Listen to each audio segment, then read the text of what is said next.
Conquérant Pacifique, chapitre 23, Bérée et Athènes. À Bérée, Paul rencontra des Juifs qui désiraient examiner les vérités qu'il enseignait. Luc déclare à leur sujet: « Ces Juifs avaient des sentiments plus nobles que ceux de Thessalonique. Ils reçurent la parole avec beaucoup d'empressement, et ils examinaient chaque jour les Écritures pour voir si ce qu'on leur disait était exact. Plusieurs d'entre eux crurent, ainsi que beaucoup de femmes grecques de distinction et beaucoup d'hommes. L'esprit des Béréens n'était pas borné par les préjugés. Ils désiraient éprouver la véracité des doctrines que leur présentaient les apôtres. Ils étudiaient la Bible, non par curiosité, mais pour connaître ce qui avait été écrit au sujet du Messie promis.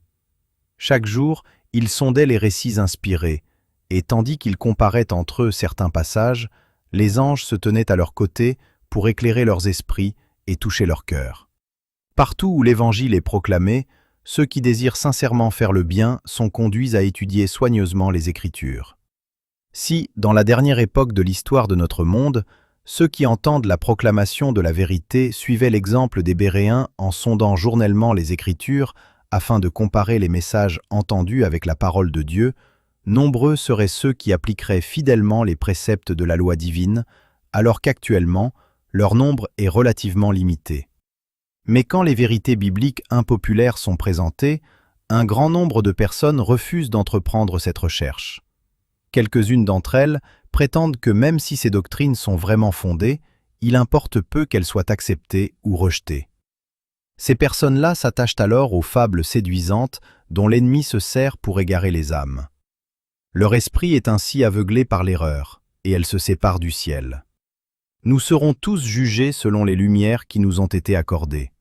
Le Seigneur envoie ses ambassadeurs chargés du message du salut. Ceux qui l'entendent sont responsables de la manière dont ils le reçoivent. Les hommes qui recherchent sincèrement la vérité examineront soigneusement, à la lumière de la parole de Dieu, les doctrines qui leur sont présentées. Les Juifs de Thessalonique étaient remplis de haine et de jalousie envers les apôtres. Non contents de les avoir chassés de leur propre ville, ils les suivirent à Bérée et soulevèrent contre eux les viles passions de la populace. Les frères, qui redoutaient que Paul ne fût maltraité s'il restait dans cette ville, l'envoyèrent à Athènes, accompagnés de quelques Béréens nouvellement convertis.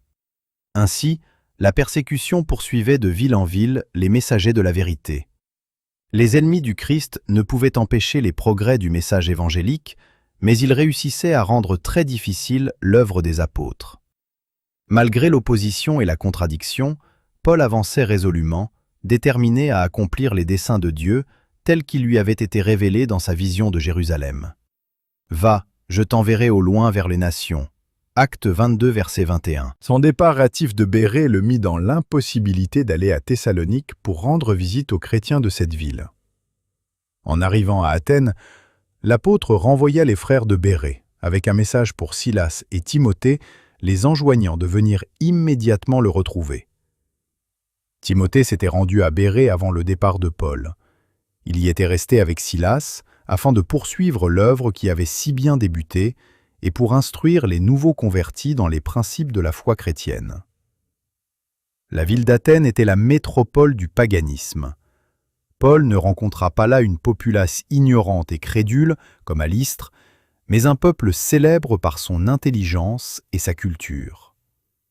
Partout, des statues de dieux, de héros déifiés de l'histoire et de la poésie frappaient le regard, tandis qu'une architecture et une peinture magnifiques illustraient la gloire nationale et la popularité du culte offert aux divinités païennes. Le peuple était fasciné par la beauté et la splendeur de ces œuvres d'art. Des sanctuaires et des temples qui représentaient des sommes considérables, dressaient partout leurs formes imposantes.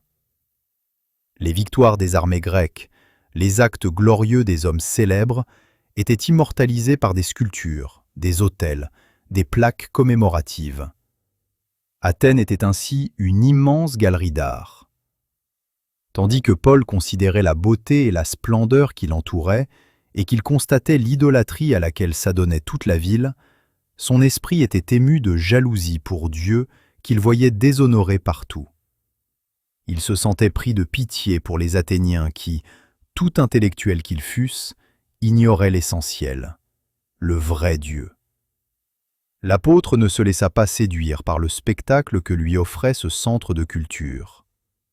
Sa nature religieuse était si vivement attirée par les beautés célestes que l'éclat et la gloire des richesses impérissables lui firent paraître sans valeur la pompe et la splendeur qui l'entouraient. Tandis qu'il considérait la magnificence d'Athènes, il comprenait quel pouvoir séducteur cette ville exerçait sur les amateurs d'art et de science, et il était profondément impressionné par l'importance de la tâche qui l'attendait. Dans cette grande ville, où Dieu n'était pas adoré, Paul souffrait d'un pénible sentiment de solitude. Il soupirait après la sympathie et l'aide de ses compagnons de travail, et en ce qui concernait ses relations humaines, il se sentait dans un profond isolement. Dans son épître aux Thessaloniciens, il exprime ses sentiments en ces termes. Resté seul à Athènes. Des obstacles apparemment insurmontables se dressaient devant lui, et il désespérait d'atteindre le cœur du peuple. Pendant qu'il attendait Silas et Timothée, Paul ne demeurait pas inactif.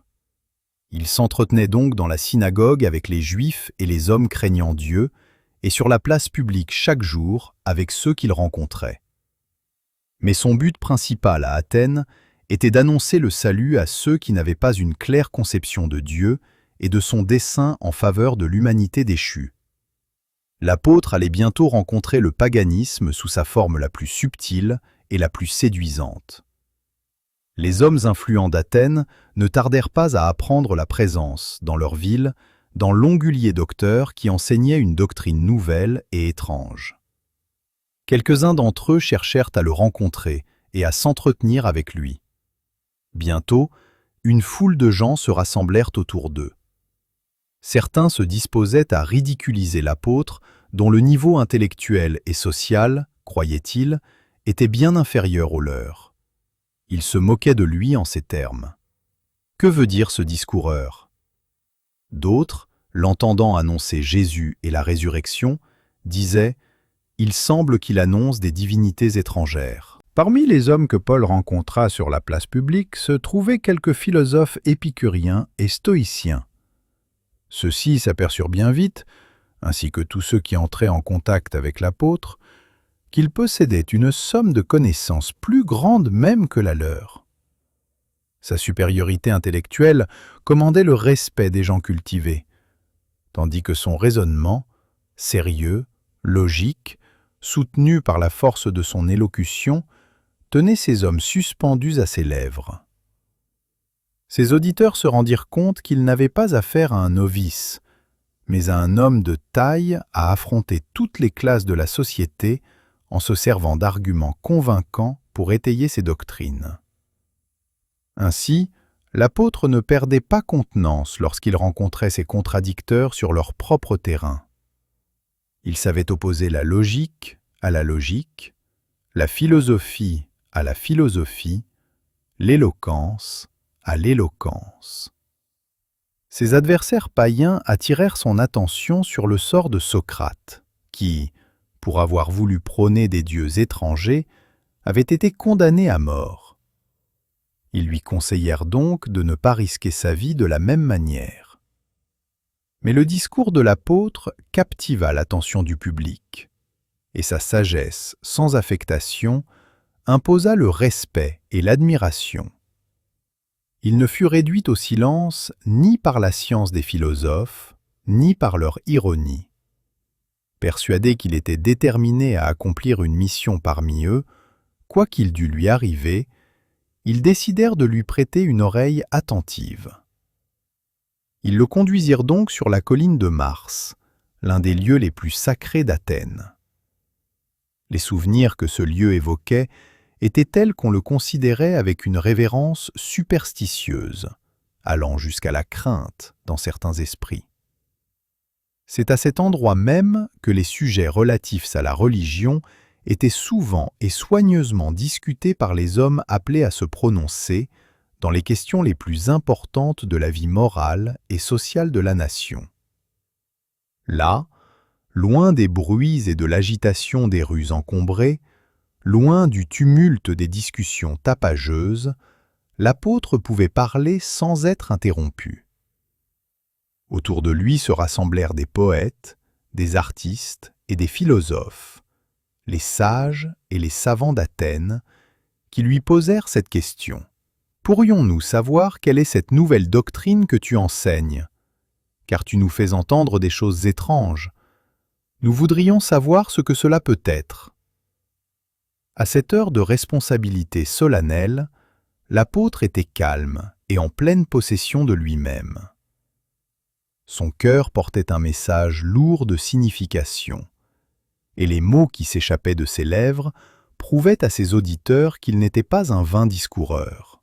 « Hommes athéniens, leur dit-il, je vous trouve à tous égards extrêmement religieux, car, en parcourant votre ville et en considérant les objets de votre dévotion, j'ai même découvert un autel avec cette inscription au Dieu inconnu. Ce que vous révérez sans le connaître, c'est ce que je vous annonce. » En dépit de leur grande intelligence et de leur culture étendue, les Athéniens ignoraient l'existence de Dieu, le créateur de l'univers. Pourtant, quelques-uns d'entre eux aspiraient à une lumière plus complète. Ils cherchaient ardemment à connaître l'infini. Les mains tendues vers le temple rempli d'idoles, Paul se libéra du fardeau qui alourdissait son cœur, et il exposa aux Athéniens les erreurs de leur religion. Les auditeurs les plus savants étaient surpris par son argumentation. Il leur montra que leurs œuvres d'art, leur littérature, leur religion lui étaient familières. Et, parlant de leurs statues et de leurs idoles, il affirma que Dieu ne saurait revêtir les formes imaginées par les hommes, que leurs figures sculptées ne pouvaient en aucune manière représenter la gloire de l'Éternel. Il leur rappela que ces idoles étaient dépourvues de vie, qu'elles étaient sous la dépendance du pouvoir humain et ne se mouvaient que par son intervention. C'est pourquoi ceux qui les adoraient leur étaient en tout point supérieurs. Paul éleva l'esprit de ses auditeurs idolâtres au-dessus de leur fausse religion, et il les amena à une vraie vision de la divinité, à celui qu'ils avaient baptisé le Dieu inconnu. « Cet être suprême, leur déclara-t-il, ne dépend pas de l'homme et n'a nul besoin de lui pour rehausser son pouvoir et sa gloire. » L'auditoire était transporté d'admiration par l'argumentation solide et logique de Paul sur les attributs du vrai Dieu, son pouvoir créateur et sa souveraine providence. Avec une éloquence vibrante et solennelle, l'apôtre déclara « Le Dieu qui a fait le monde et tout ce qui s'y trouve, étant le Seigneur du ciel et de la terre, n'habite point dans des temples faits de mains d'hommes. Il n'est point servi par des mains humaines, comme s'il avait besoin de quoi que ce soit. Lui qui donne à tous la vie, la respiration et toute chose. Les cieux ne sont pas assez vastes pour contenir Dieu. À combien plus forte raison les temples construits par des hommes. » À cette époque où régnait l'esprit de caste, où le droit était souvent bafoué, Paul proclama la grande vérité de la fraternité humaine. « Dieu, dit-il, a fait que tous les hommes, sortis d'un seul sang, habitent sur toute la surface de la terre. À ses yeux, tous sont égaux et doivent se soumettre à sa volonté suprême. » Ensuite, l'apôtre montra comment, dans la trame de ses relations avec l'homme, Dieu tisse son dessein de grâce et de miséricorde semblable à un fil d'or. Il a déterminé la durée des temps et les bornes de leur demeure. Il a voulu qu'ils cherchent le Seigneur et qu'ils s'efforcent de le trouver en tâtonnant, bien qu'il ne soit pas loin de chacun de nous. Faisant allusion aux hommes d'élite qui se trouvaient devant lui, Paul, au moyen d'expressions empruntées à l'un de leurs poètes, leur présenta le Dieu infini comme un père dont ils étaient les enfants. « En lui, nous avons la vie, le mouvement et l'être, dit-il. C'est ce qu'ont dit aussi quelques-uns de vos poètes. De lui, nous sommes la race. Ainsi donc, étant de la race de Dieu, nous ne devons pas croire que la divinité soit semblable à de l'or, à de l'argent ou à de la pierre, sculptée par l'art et l'industrie de l'homme. Dieu, sans tenir compte des temps d'ignorance, annonce maintenant à tous les hommes, en tout lieu, qu'ils aient à se repentir. À l'époque des ténèbres spirituelles qui précéda la venue du Christ, le Maître suprême avait volontiers pardonné l'idolâtrie des païens. Mais maintenant que, par son Fils, il envoyait aux hommes la lumière, il attendait que tous se repentent pour être sauvés, non seulement l'humble et le pauvre, mais aussi les philosophes orgueilleux et les princes de ce monde. Parce qu'il a fixé un jour où il jugera le monde selon la justice, par l'homme qu'il a désigné, ce dont il a donné à tous une preuve certaine en le ressuscitant des morts. Quand Paul parla de la résurrection des morts, les uns se moquèrent, et les autres dirent « Nous t'entendrons là-dessus une autre fois ». Ainsi prenait fin la tâche de l'apôtre à Athènes, centre de culture païenne. Les Athéniens, farouchement ancrés dans leur idolâtrie, se détournaient de la lumière de la vraie religion. Lorsqu'un peuple se complaît dans ses propres connaissances, il ne faut pas attendre de lui de grands besoins spirituels. Tout fiers qu'ils étaient de leur culture et de leur raffinement, les Athéniens se corrompaient de plus en plus, s'attachant toujours davantage aux mystères fumeux de leur idolâtrie. Cependant, parmi les auditeurs de Paul, certains furent convaincus par les vérités qu'il enseignait, mais ils refusaient de s'abaisser pour reconnaître Dieu et accepter le salut. Nulle éloquence, nul argument ne convertira le pécheur. Seul le pouvoir divin peut introduire la vérité dans le cœur de l'homme, et elle ne saurait toucher celui qui s'obstine à échapper à ce pouvoir. Les Grecs recherchaient la sagesse.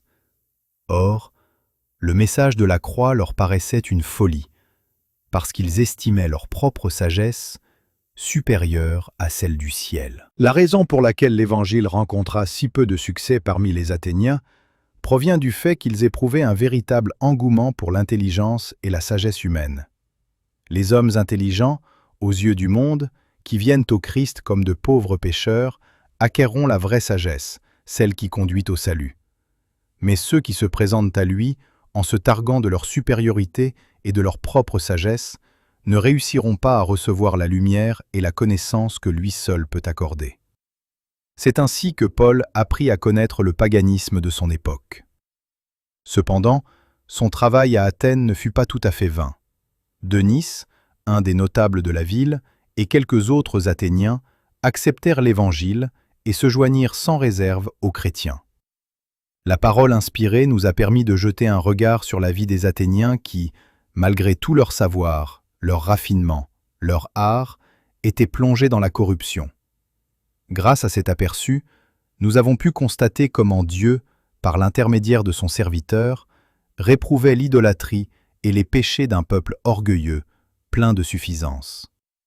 Les paroles de l'apôtre, son attitude, le milieu où il se trouvait, tels qu'ils ont été rapportés par l'Écriture, devaient parvenir aux générations futures pour rendre témoignage à son inébranlable confiance, à son courage dans la solitude et l'adversité, à ses victoires remportées au cœur même du paganisme en faveur du christianisme. Les déclarations de Paul sont riches d'enseignements pour l'Église. L'apôtre était dans une situation telle qu'il aurait pu facilement irriter ses orgueilleux auditeurs, se plaçant ainsi en fâcheuse posture. Si son discours avait attaqué directement les dieux et les grands hommes de la cité, il aurait couru le risque de connaître le sort de Socrate. Mais avec un tact né de l'amour divin, il s'appliqua à détourner la pensée des Athéniens de leur divinité et il leur révéla le vrai Dieu qu'ils ne connaissaient pas.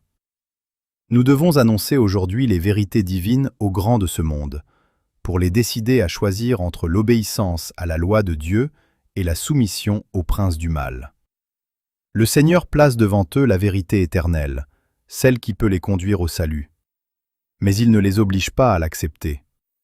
S'ils s'en détournent, il les abandonne à eux-mêmes et les laisse se rassasier du fruit de leurs propres œuvres.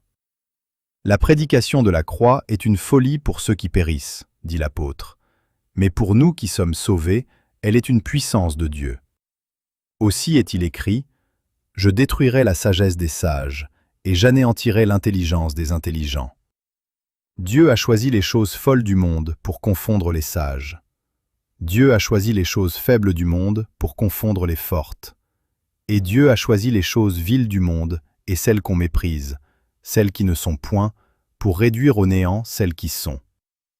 Nombreux seront les plus grands savants, les hommes d'État les plus éminents, les personnalités les plus en vue qui, au dernier jour, se détourneront de la vérité parce que la sagesse de ce monde ignore le Seigneur.